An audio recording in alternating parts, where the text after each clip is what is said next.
Welcome back to my channel. This is the Frugal Prof channel on YouTube.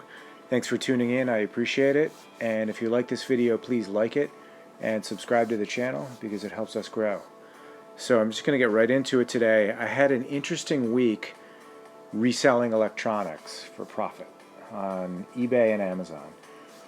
Today was the bad part. I will give you the quick rundown. I bought a Sony radio with bass at Salvation Army today, and also a Sony DVD player. My voice is giving out here.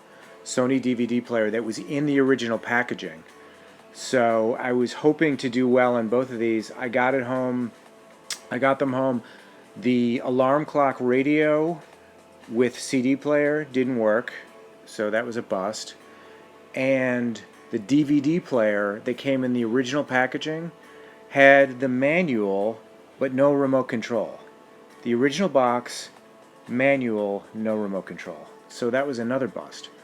So I'm really kind of bummed out about electronics today, but the good part, which happened last week, was I bought a DVD player VCR combo at a garage sale a few months ago for 20 bucks and sold it. It just sold on on Amazon for $250. So it's a total home run.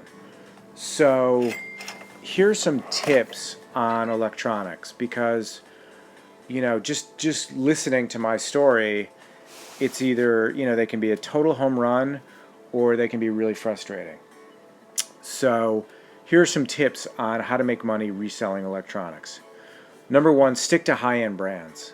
High quality name brands, Sony, Panasonic, Toshiba. Those are great brands. Don't go low stuff you haven't heard of.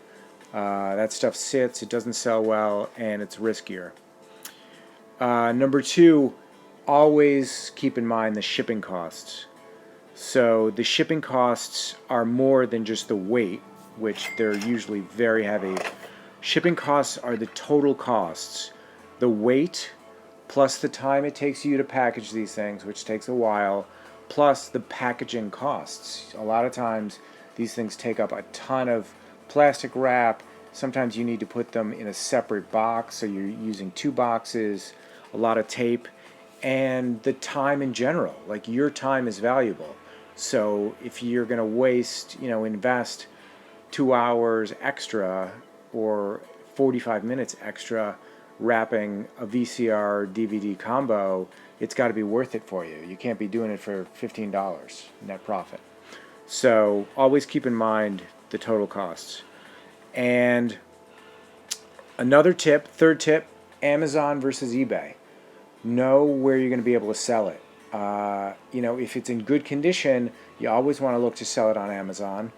If it has the remote, if it has the guide, if it's in good shape, you definitely want to sell it on Amazon. You're going to get much better prices. If you're going to sell it on eBay, you got to keep that in mind for what your profit target is going to be. So keep those things in mind. And the last tip, number four, this is not the last tip, it's just number four. Make sure you have space in your home. Once you have a bunch of these things, they start taking up a lot of space. I think I have 5 right now. So keep that in mind. And tip number 6, if you're at a garage sale or even at Salvation Army, thrift store, what have you, ask if you can plug it in.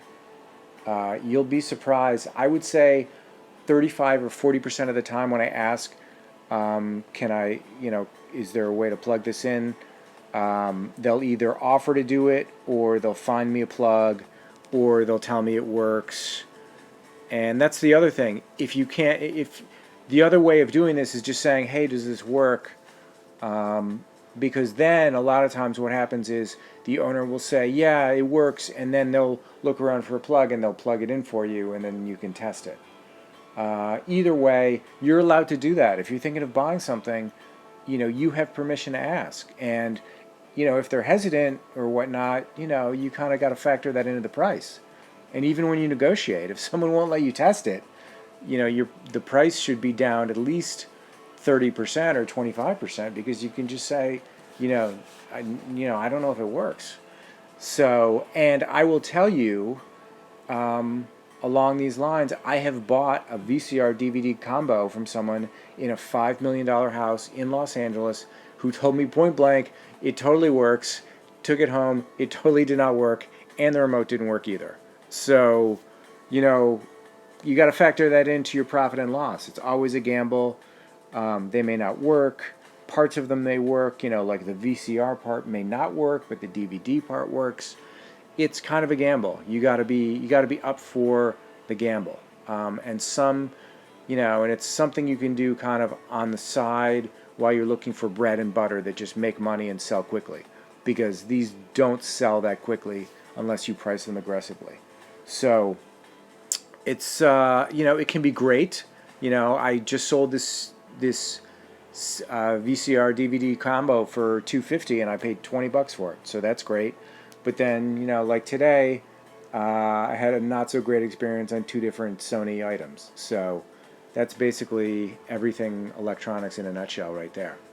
So I hope you learned something from this video, and if you like it, please like the video and subscribe to the channel because it helps us grow. And I hope you're crushing it this week. Have a great one.